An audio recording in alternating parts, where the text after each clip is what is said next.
boomers. There are 76 million of us just here in the US. We are the biggest generation that ever existed. We were called the me ones, the crazy ones, and boy do we know what that means, don't we?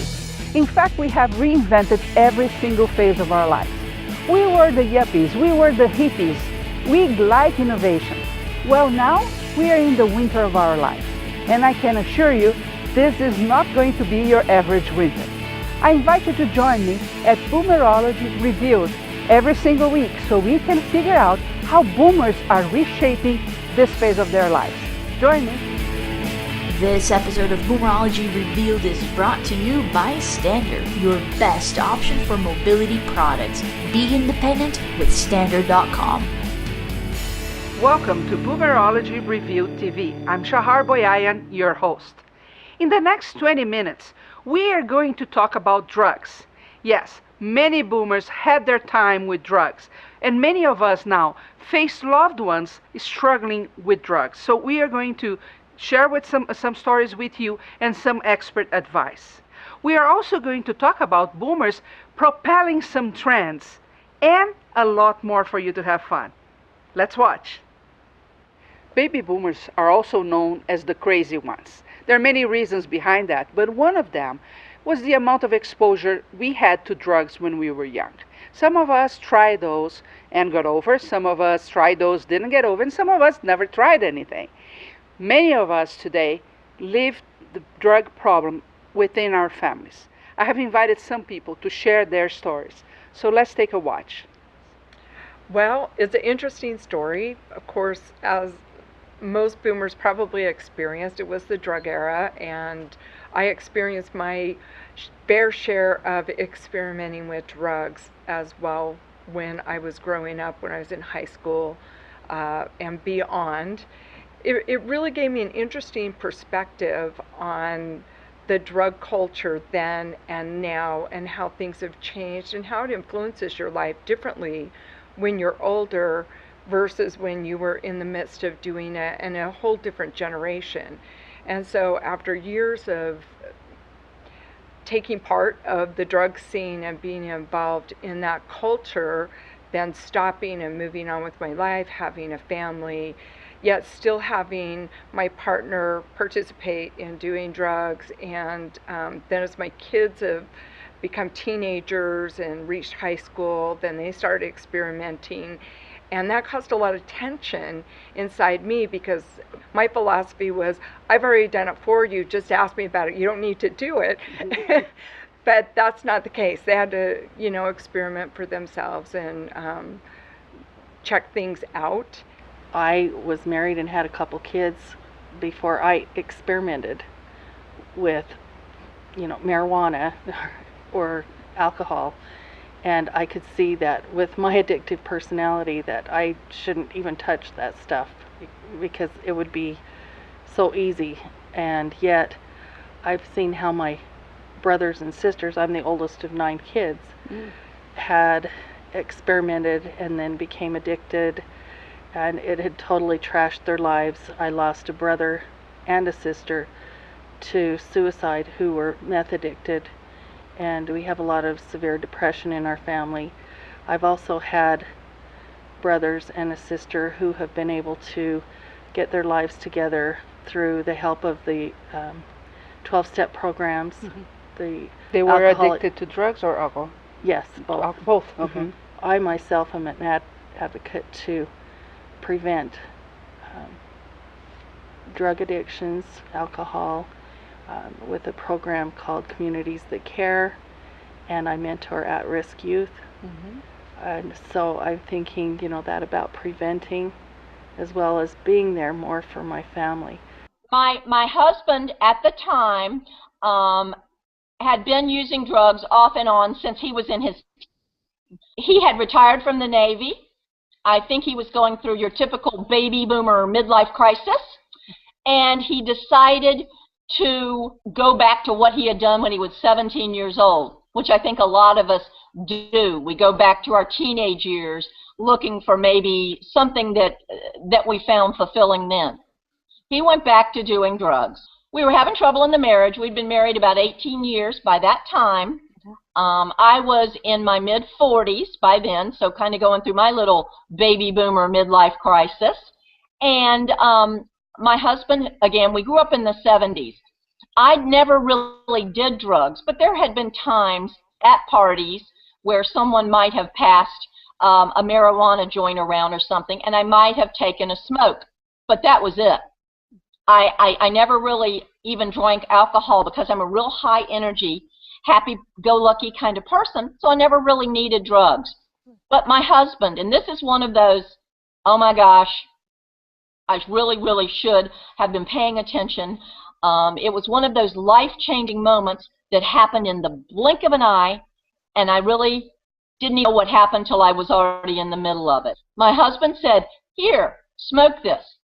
Being the easygoing, sweet Southern girl that I am, I said, "Okay." So I smoked it. Unbeknownst to me, it was actually crack cocaine. Wow. I immediately became addicted. It was lots of fun. I think that's a lot of time when people talk about doing drugs, they don't really talk about the very first part of it. It is a lot of fun. It's a great feeling. That's why people continue to do drugs. So for a couple of months there, it was a lot of fun. Then it stopped being fun. It was no longer any fun. I never bought anything myself. My husband actually purchased all of the recreational drugs from the street corner pharmacists, as I like to say. The drugs now are so much more potent. They're more potent. They're hybrids, so they've been crossbred with other things, and I just think it gets stronger and stronger and stronger. And I think that's why we're seeing so many people with drug addictions. And I also believe that they're easier to get, especially drugs like heroin and cocaine and crack and meth. It's not as hard to find. It's just right It's there. everywhere.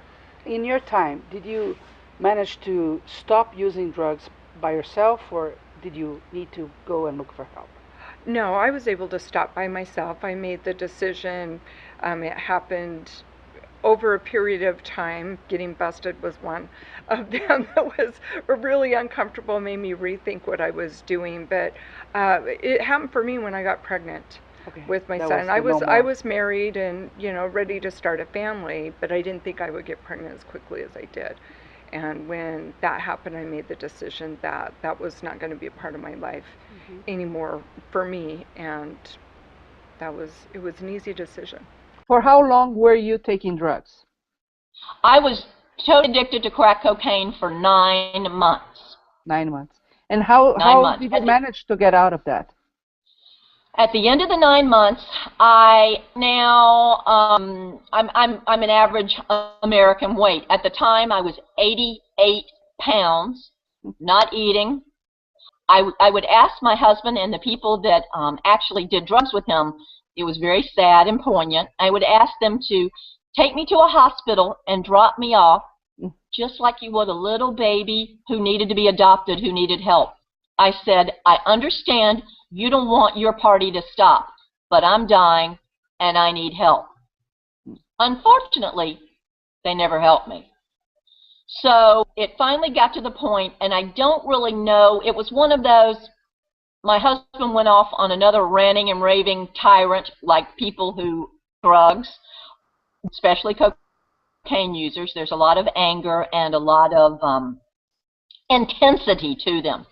He went off like, I'm a very high energy person myself, so it was almost like an epiphany moment. It was very quiet in my mind and my heart, Shahar. I was like, okay, this is it. I'm no longer going to do this. I'm going to run away. I need help. I went to my parents. They had suspected that something was going on because of the weight gain, pardon me, the weight loss. Right. And I stayed at my parents' house, and I asked them to take me to my family doctor. I went to my family doctor the next day. I said, I'm dying. Please help me. The irony of this, it took a lot of courage for me to get to that point. I tried to turn myself in to a rehab drug facility. Mhm. I go to the drug facility, and in my usual humorous naivete way, I said, "I'm sorry, is this where all the upper middle class white crack whores turn themselves in?" Yes, I really said that. My parents behind me are going, "Oh my gosh, I can't believe that she just said that." Anyway, what broke my heart, the nurse that I was talking to looked at me and said, "Honey, crack cocaine is not addictive. You don't need to be in here." And I'm shocked. I said, I'm reaching out for help. I'm obviously, there's a problem. She said, everybody else that was in this facility are here by orders from the courts. So I stopped and I looked around, and everybody kind of had shackles on their ankles, and they were really there under force. And I thought, oh my gosh, where do upper middle class white crack whores go? And I knew that I wasn't alone. That's the whole point of my message and the whole point of my story. I know I'm not the only silly baby boomer out there, or any age of person who's made such a mistake, and then you get in the middle of things. It's very difficult. It's very embarrassing. It's very shameful. But if you try it once, you're basically hooked. Do you think that the fact that you have used drugs before, as a mother, the type of advice, do you think you had the best approach? Do you think you could be more forceful? What are your thoughts on that? I had a really good approach at talking to my kids before, especially my youngest was the one that really struggled with it.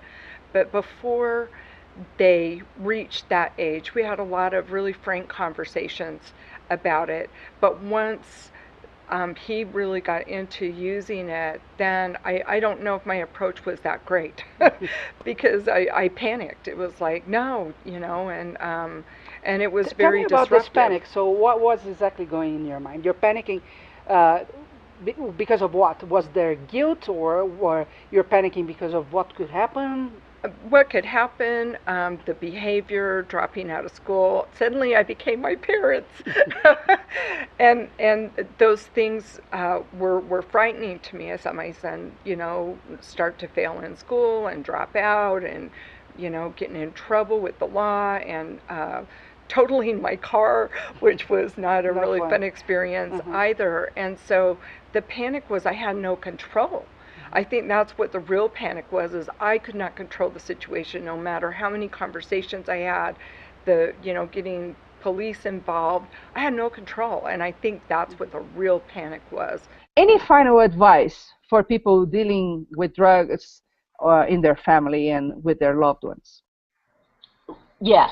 Like I said, have faith, believe in something higher than yourself, God, Buddha, whoever it may be.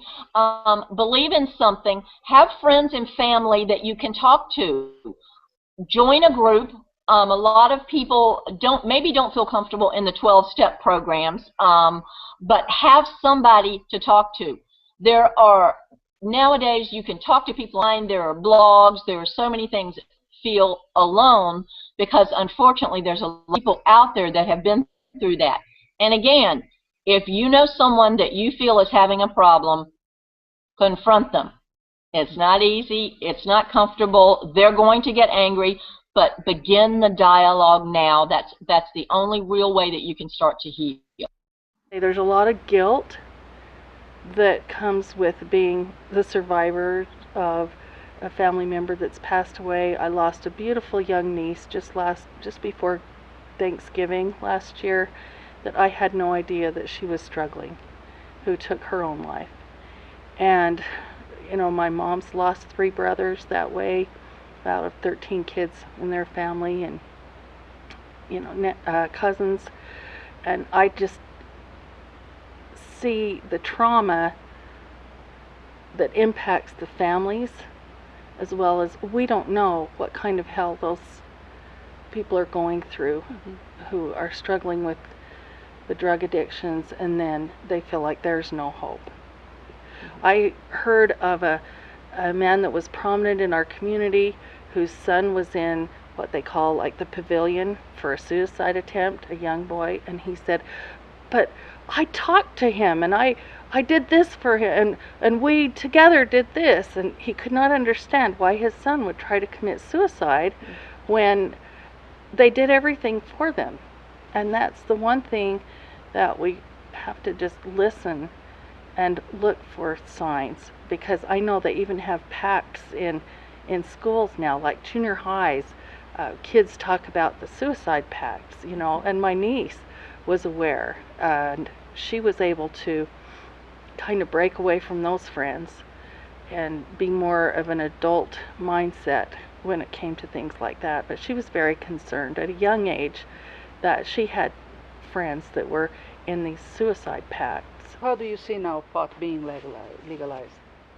I, you know, I'm not against legalizing pot. I think legalizing it for medicinal purposes is a good thing, because it does help a lot of people, and I'm really grateful that Governor Herbert just signed that bill in about the cannabis oil, because just like all With herbs autism, yeah. and plants, there's medicinal purposes, there's healthy purposes for it, but it's the abuse, and I think the abuse is what hurts people, and I don't think you can control that. I really don't, whether you legalize it or not. It's like you can't control alcohol abuse, and it's legal. You can't control porn, and you know, there's just people that have addictive personalities that are more susceptible to addiction, that fall prey to that, or are in some kind of internal pain, and they're finding a way to mask that through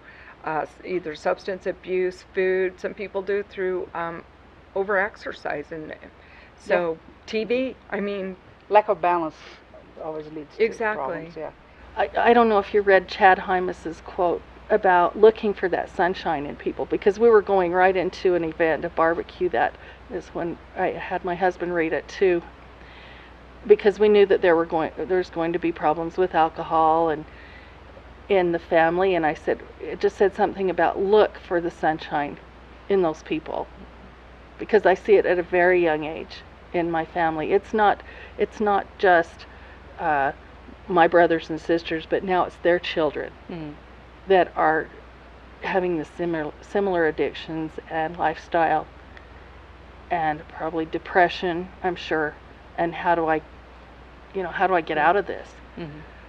And I'm seeing suicide more as an avenue that people are using. It's like an avenue. for some people it's not a problem, and for some people it is a great problem that disrupts lives. And I know it was very disruptive in my life and with the people that were around me. Hi, my name is Kara Clapp. I'm a family nurse practitioner. I have a PhD, and I've been asked to speak a few minutes about drug addiction issues. It's more prevalent than it used to be because it is very cheap and easy to get, and oftentimes people will self-medicate instead of going to a doctor and talking about their depression and anxiety. Oftentimes those are the main reasons why a person is choosing to medicate, but now that I'm in the section of the population that's considered the boomers, I have become more aware that alcohol use becomes more prevalent as a person gets older because they're going through losses. They might lose a spouse, they lose their dog, their children move away, their grandchildren move away, and it starts out very simply with a drink here, drink there. Currently, the definition of abuse of alcohol for women is 4 drinks in a one occasion, or 7 per week. For men, that is 14 drinks or more than 7 in one occasion. And I think most of us who don't drink that much would recognize that as perhaps a substance use issue, misuse. The most important thing I can tell you about addiction is most people have to go through treatment plans several times. The average smoker will quit on the 7th attempt. The alcoholic is somewhere around the same range for that, and treatment programs are expensive. I do know of a program, even though it's named Teen Challenge, it is for people of all age groups, so you can call them, and ask about some resources they would have for you. If you're wondering if somebody is having trouble with some substance abuse, and they will do some things that are more characteristic that will help you clue into what's going on with them. They seem a little sadder, a little more erratic in their behavior compared to their usual. If you question them about it, they can get defensive.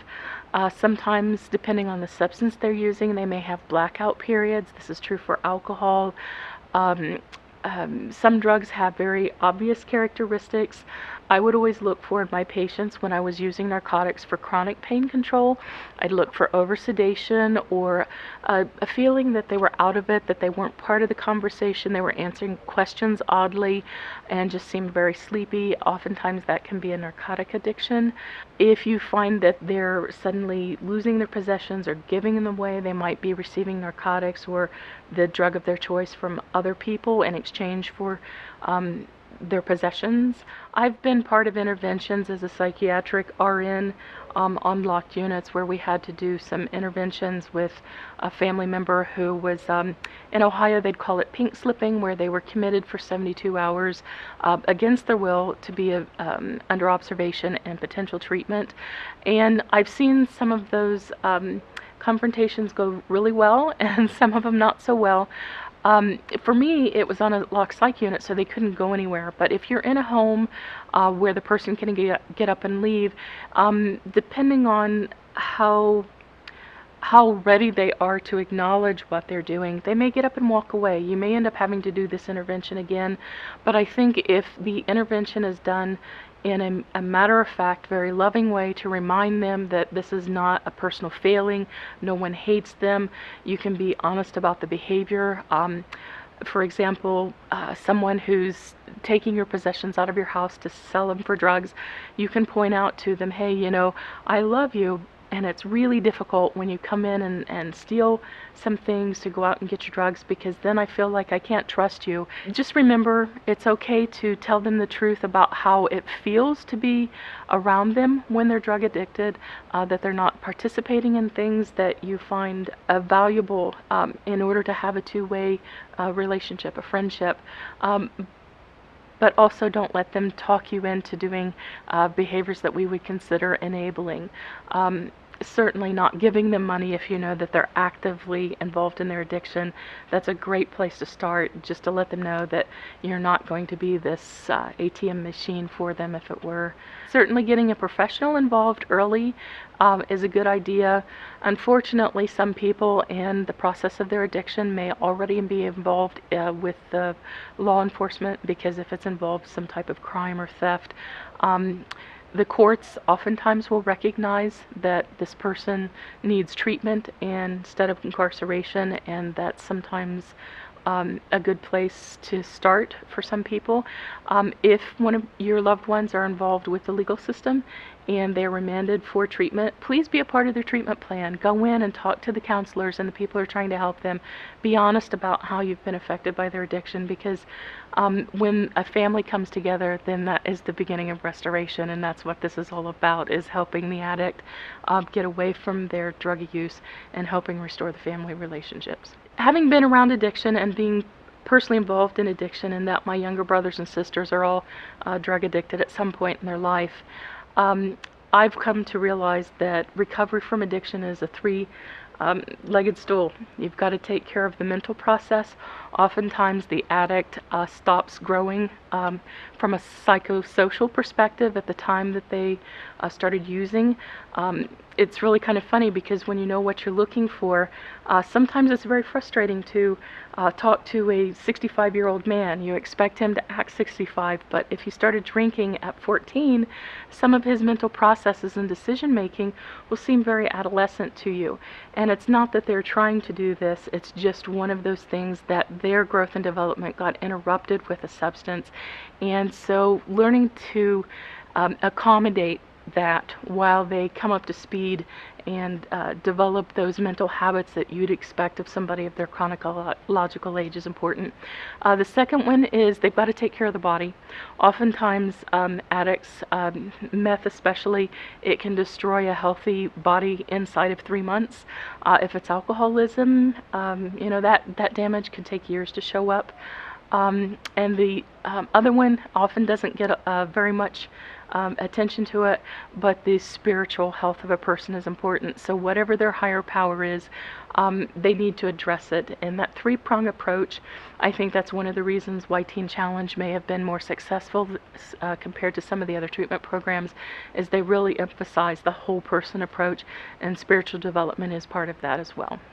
So there we are. I'm going to rant. Today, I want to tell you a story. You know, the other day I was at a convention about broadcasting, and I was talking to this gentleman, a young gentleman, that has a multi-channel network on YouTube. So we were talking about advertisers. And you know, the advertisers today are really looking for millennials.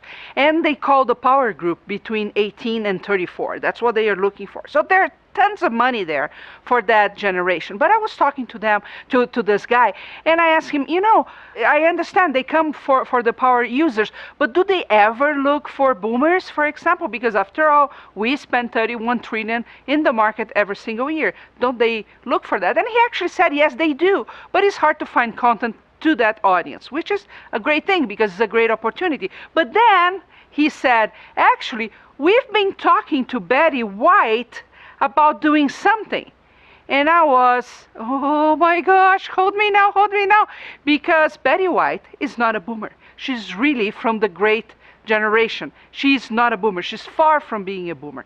And I was thinking, you know, people that work in advertising should at least know the age groups well, who belongs to which group, because it's not because you're over 50 that we put everybody into generation old. There are differences. Again, don't forget, next year, the first Gen Xer will be 50. What are we going to do with them? Put them in the old bucket as well?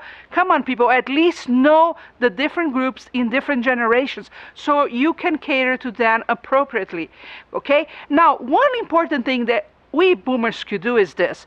One of the reasons they consider the millennials, the power group, is because not only they are online a lot, but they share things. You know, we boomers are online a lot as well, but we don't tend to share. We don't tend to share with our friends things that we see interesting. You know, the share button is always under either the blog post that you see, the podcasts that you listen to, or the video that you watch. So start doing that, because, you know, it needs to be an effort to show people that we are not only online, but we are heavily online, and yes, we share content. So don't forget the share button from now on, because that makes a big difference. And advertisers, get your age groups right. We are going to take a look today at standard security pole and curve grab bar. You know, the security pole and curve grab bar is fantastic for you because it provides safe, secure support for sitting, standing, or for transferring a patient to a walker, a wheelchair, or other mobility device. Because the wall mounts are not needed, it can be moved to any room in your home whenever necessary. And the slim design makes for an easy fit inside spaces. It can be installed between the bathtub and the toilet, for example, placed at your bedside or conveniently next to a sofa or a chair. The security pole has a curved grab bar to help the patient rise to a standing position. The grab bar is created with 4 vertical bars, allowing the user to gradually climb to a standing position using a hand-over-hand technique. It's a fantastic tool because you can move from place to place in your home very easily. And the tight space thing, a big deal to a lot of people. So go take a look at standard security pole and curved grab bar. Now I'm going to show you your new toy. It's this very cool car. It's a 3-wheel car. Imagine this. It goes 80 gallons, 697 miles. It's fantastic. It's tiny, it has stability control, so it's safe to be on the road, and you can get on the best colors ever. I'm going to get an orange like this because I love this one. It's going to be released next year, and you can put $100 down and get yours. You just have to go to eliomotors.com. Elio, E-L-I-E-O Motors.com. And you can get your car for next year. Start 2015 with a brand new car. We boomers instill power trends. I have listed some for you that we have a high force in propelling. Health, vitality, and wellness. Because we want to be forever young and live forever. Work, money, and avocation. Postponing retirement, you hear a lot about that, or simply changing how we retired. Yes, millennials, you have to deal with that. We don't want to retire like everybody else. Creativity and learning. You know, colleges are seeing a high influx of boomers coming back to college. Education is still an important thing for us. Passion, play, travel, and adventures. Yes, because, you know, it's not about work all the time, right? We gotta have fun. Girls, gotta have fun. Yes, girls, they gotta have fun. Fashion and beauty, for example, Botox is just the beginning of it. We want to be forever young. We will spend money in beauty and fashion. Family and friends, yes, we now realize how important family and strong relationships are to us, and we want to foster that. Caregiving and grandparenting, yes, you know what? We are now the sandwich generation, right? We are between taking care of our aging parents and taking care of our grandchildren, and I think that's very interesting. Romance, love, and sexuality, because we're not too old for that. And we have to look for the right person to us, don't we? Giving back, volunteer, and philanthropy. Yes, you know what? We were called the me generation, but we want to leave a legacy, and we want to help other people. And we do that a lot with our pockets or with our free time, and that's very important. Religion and spirituality, because yes, we are open to the universe. We are full of questions, and we want a lot of answers, and we want to develop our spiritual side as well.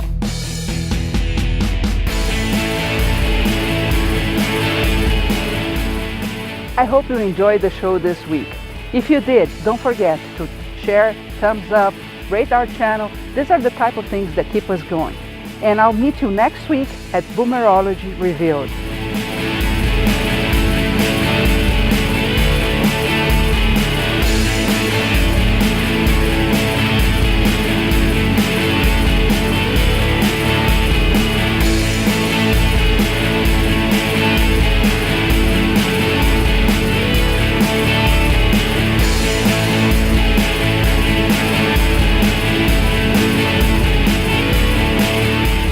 This episode of Boomerology Revealed is brought to you by Standard, your best option for mobility products. Be independent with Standard.com.